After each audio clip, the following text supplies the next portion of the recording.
3 वर्ष. 3 वर्षापासून माझ्या चेहऱ्यावर खूप सारे पिंपल आले होते. एकदम छोटे-छोटे, मोठे-मोठे डोंगरासारखे वगैरे पिंपल आले होते. पण त्यांना मी फक्त 6 महिन्यामध्ये क्लिअर केलं. आता तुम्ही बघू शकता, की माझ्या फेसवर काहीच पिंपल नाहीयेत. अगदी छोटे-छोटे पिंपल वगैरे पण नाहीयेत. तर त्यांना मी फक्त 6 महिन्यामध्ये एकदम क्लिअर करून टाकलंय आणि तुम्हाला जर का असे पिंपल आले असतील, तर हा व्हिडिओ तुमच्यासाठीच आहे. Hello, welcome and welcome back to my YouTube channel. तुम्ही चॅनलवर नवीन असाल तर चॅनलला सबस्क्राईब करा. या व्हिडिओचा थंबनेल बघून तर समजलंच असेल की मी या व्हिडिओमध्ये काय सांगणार आहे. तरी चला सांगते. मी माझ्या पिंपलची जर्नी मला पिंपल कसे झाले, कोणामुळे झाले वगैरे, मी काय काय फेस केलं त्या टाईममध्ये, त्या सगळ्या गोष्टी मी इथे शेअर करणार आहे. तर चला मग व्हिडिओला सुरुवात करूया विदाउट एनी डिले. तर 2021मध्ये मला पिंपल यायला सुरुवात झाली, ठीक आहे. आणि 2021च्या आधी मला पिंपल येतच नव्हते. यायचे, पण जेव्हा पिरियड्स वगैरे यायचे ना, त्या टाइमला 2-3 वगैरे असे यायचे आणि ते चालली जाऊन जायचे, ठीक आहे. 2021मध्ये मला एका माझ्या फ्रेंडने सजेस्ट केलं की सोना, तू हे प्रोडक्ट यूज कर आणि याने तुला कोरियन त्वचा वगैरे भेटेल असं. आणि मी ठीक आहे भाई, आपला फ्रेंड सांगतोय तर आपण करूया. आणि मी 5,000चे प्रोडक्ट विकत घेतले, ऑर्डर केले त्याच्याकडून, ठीक आहे. आणि ते ऑर्गॅनिक होते, प्लस नॅचरल होते आणि मेन म्हणजे नेटवर्क मार्केटिंग त्या टाईमला खूप चालत होतं, तुम्हालाही माहिती असेल, ठीक आहे. मी 5,000चे प्रोडक्ट वापरले, ऑर्डर केले ते. आणि त्यामध्ये मॉइश्चरायझर होतं, सनस्क्रीन होती, डिटॉक्स ज्यूस वगैरे होता, खूप काही होतं फलानं ढिमकानं, ठीक आहे. मी वापरायला स्टार्ट केलं. 1 महिना झाला वापरून आणि 1 महिन्यानंतर माझ्या तोंडावर आहे ना असे छोटे-छोटे पिंपल्स यायला लागले. तुम्ही स्क्रीनवर बघू शकता तसे पिंपल्स आले होते. मग मी ज्याच्याकडून ते प्रोडक्ट घेतले होते त्यांना सांगितलं की भाई, माझ्या फेसवर पिंपल वगैरे यायला लागलेत.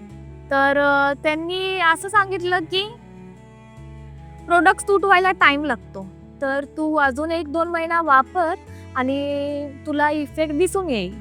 मग मी अजून 1-2 महिना वापरले, पण ते जे छोटे-छोटे पिंपल होते ते एकदम मोठे झाले. तुम्ही स्क्रीनवर बघू शकता, एवढे मोठे पिंपल झालते गालावर, हनुवटीवर, कपाळावर, सगळीकडे मला असे पिंपल आले होते. आणि त्यामध्ये सोने पे सुहागा, आसपासची लोकं वगैरे, शेजारचे लोकं, रिश्तेदार वगैरे म्हणायला लागले, "अरे, हिचं तर लग्नाचं वय झालं, आता कसं होणार? एवढे-एवढे पिंपल आले, आता मोठे-मोठे खड्डे पडणार, आता हिचं लग्न कसं होणार?" वगैरे वगैरे. स्वतःलाही इन्सिक्युरिटी फील व्हायला लागली. घराच्या बाहेर जायची इच्छा होत नव्हती. मी जॉबला जात होते, तो जॉबही मी सोडला. कारण की तिथं पण विचारायची, "अरे, तुझे पिंपल कैसे अरे, तुझे पिंपल कैसे आए? क्या किया तूने?" वगैरे वगैरे. नंतर मी ज्यांच्याकडून मी प्रोडक्ट घेतले होते त्यांना पुन्हा मी मेसेज केला की मला असे पिंपल आलेत आणि खूप सारे आलेत. मी त्यांना फोटोही पाठवला की असे पिंपल आलेत, तर कशामुळे येतात वगैरे, असं या प्रोडक्टचा साईड इफेक्ट वगैरे आहे का?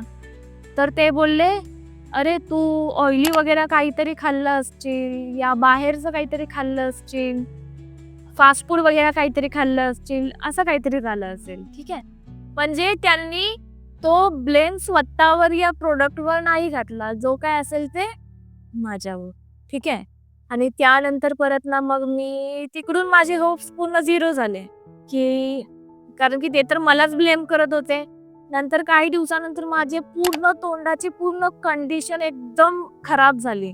नंतर मी विचार केला, चला या प्रोडक्टच्या जे इन्ग्रेडियंट वगैरे आहे ते तर रीड करूया काय. तर मी ते इन्ग्रेडियंट रीड करत होते आणि ते रीड करता करता माझं लक्ष गेलं त्याच्या एक्सपायरी डेटवर. माझ्यासारखी मूर्ख मीच. एक्सपायरी डेट 2021 चालू होता आणि एक्सपायरी डेट होती 2020. आता ठीक आहे, माझ्या फ्रेंडने मला पाठवलं होतं, मे बी चुकून पाठवलं असेल, लक्ष वगैरे गेलं नसेल, असंही असू शकतं. सो मी त्यांना पण ब्लेम नाही करू शकत. तर मी 4 ते 5 महिने मी एक्सपायर प्रोडक्ट वापरले आणि माझ्या चेहऱ्याची अवस्था अशी झाली. परत ना मी ते प्रोडक्ट बंद केले वापरायचे, तरी माझे पिंपल काय थांबत नव्हते. खूप सारे पिंपल येत होते. लिटरली मला घराच्या बाहेर, कॉलेजला, जॉबला जायला भीती वाटत होती. जॉब तर काय मी सोडूनच दिला, कॉलेज तर सोडू नाही शकत ना. आणि त्यानंतर परत ना आमच्या कॉलेजची ट्रिप जाणार होती. तर ट्रिप जाते आणि मी नाही जाणार असं होणार नाही. तर मला जायचंच होतं ट्रिपला. तर ट्रिपचे 1 दिवस आधी मी पार्लरमध्ये गेले. मला आयब्रोज करायचे होते. तर आयब्रोज वगैरे केले आणि तिथली पार्लरवाली दीदी बोलली, की "अरे, तू क्लीनअप वगैरे कर, फेशियल वगैरे कर, तर हे जे पिंपल्स वगैरे आहेत ते पूर्ण ठीक होऊन जातील." आणि ॲज अ इंट्रोव्हर्ट मी नाही म्हणू नाही शकले. विचार केला, ठीक आहे ना, पार्लरवाली आहे, तिला नॉलेज वगैरे असेल तर होऊन जाईल. ठीक आहे, उद्या मी ट्रिपमध्ये थोडी सुंदर तर दिसेल ना. मग मी केलं. क्लीनअप करताना एवढं पेन झालं होतं मला, काय सांगू. ते बोल काहीतरी असतं त्याने असे पिंपल आणि ते व्हाईट हेड्स, ब्लॅक हेड्स वगैरे काय काय काढत होती. मी म्हटलं, ठीक आहे ना, डर के आगे जीत है, पेन होगा तो ही तो कुछ अच्छा फल मिलेगा. मग मी तेही केलं आणि दुसऱ्या दिवशी बघते तर काय, पूर्ण पूर्ण माझा चेहरा पूर्ण लाल झाला होता आणि जे पिंपल जे छोटे-छोटे होते ना, तेही असे सुजून असे मोठे टम्प फुगले होते. तिथेही चेहऱ्याची वाट लागली. ट्रिपनं वगैरे जाऊन आले आणि त्यानंतर मग माझी एक फ्रेंडने सजेस्ट केलं, की चल आपण डर्मॅटॉलॉजिस्टला दाखवूया. मग मी डर्मॅटॉलॉजिस्टकडे गेले आणि तिथली केस पेपर फी होती ₹700. असं तर हार्ट अटॅक सारखंच आहे, कारण की तुमच्यासाठी ₹700 जादा आहेत का नाही माहित नाही, पण माझ्यासाठी त्या टाइमला तर ₹700 जादा होते. ₹700 दिले आणि डॉक्टरने माझ्यासोबत ठीकसे 2 मिनिट सुद्धा बात नाही केली. त्यानंतर त्यांनी काही मेडिसिन्स वगैरे दिल्या आणि 1-1.5 महिना मी मेडिसिन्स वगैरे यूज केले. टॅब्लेट्स होते, मॉइश्चरायझर होती, सनस्क्रीन होती, परत ते बेन्झॉइल पेरॉक्साईड वगैरे खूप काही होतं. तर मी ते यूज करत होते. यूज करते तोपर्यंत माझे पिंपल असे रिड्यूस होत होते, पण यूज करायचे बंद केले. जेव्हा माझं ते मेडिसिन संपलं आणि ते संपल्यानंतर म्हणजे त्यांचं एक असं होतं, जी मेडिसिन आहे ना ते त्यांच्याजवळच भेटणार, अशी मोनोपोली क्रिएट केलेली त्यांनी, की जर का ते मला मेडिसिन हवं असेल तर मला त्या हॉस्पिटलमध्येच जावं लागेल आणि त्या हॉस्पिटलमध्ये जायचं म्हणजे पहिल्या ₹700 द्यायचे, अपॉइंटमेंट घ्यायची, त्यानंतर ते चेक करणार आणि त्याच्यानंतर ते मेडिसिन देणार. मग मी ते अव्हॉइड केलं आणि आसपासच्या मेडिकलमध्ये वगैरे मी बघितलं, की आहे का तशी मेडिसिन वगैरे, तर ते काही नव्हतं. नंतर मी पुन्हा त्यांच्याकडे गेले.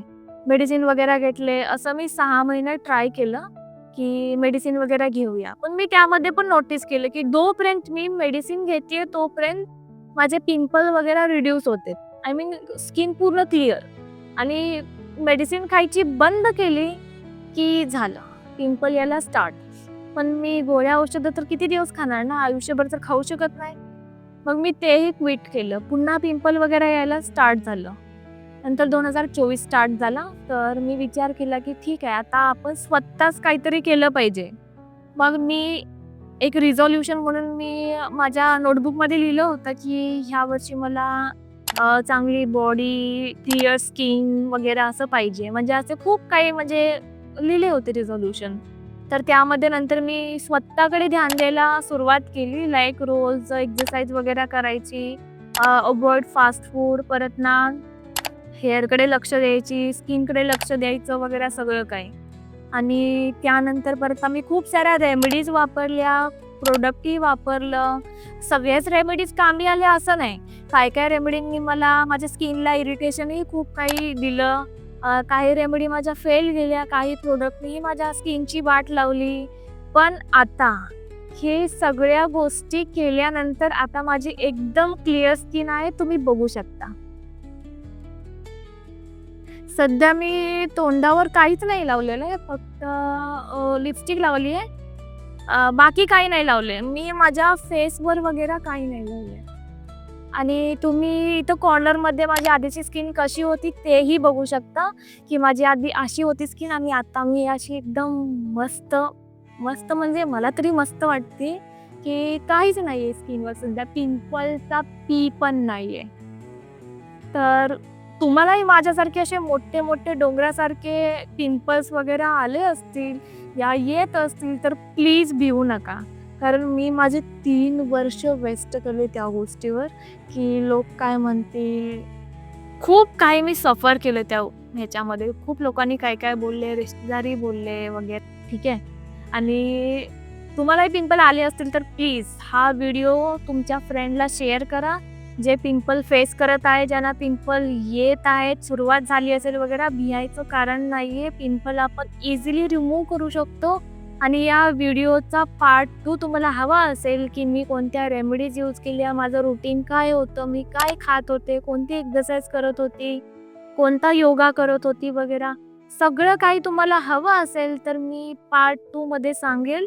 आणि या व्हिडिओचा पार्ट 2 हवा असेल तर प्लीज मला कॉमेंटमध्ये सांगा. आणि हां, मी 2024 पासून कंटेंट क्रिएशन जर्नी स्टार्ट केली आणि मी फेस हाईड करून व्हिडिओ बनवत होती. ते याच गोष्टीसाठी की मला इन्सिक्युरिटी होती, की लोक काय म्हणतील, माझ्या तोंडावर एवढे सारे पिंपल आहेत वगैरे, मला बॅड कमेंट्स येतील वगैरे असं. आणि व्हिडिओ फेस हाईड करत करत मी व्हिडिओ बनवायला चालू केलं आणि ते माझं एक कम्फर्ट झोन होऊन गेला.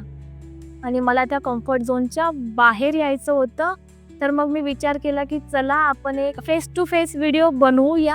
आणि या व्हिडिओमध्ये माझे बोलण्यामध्ये वगैरे काही चूक झाली असेल तर प्लीज भूल-चूक माफ. ठीक आहे.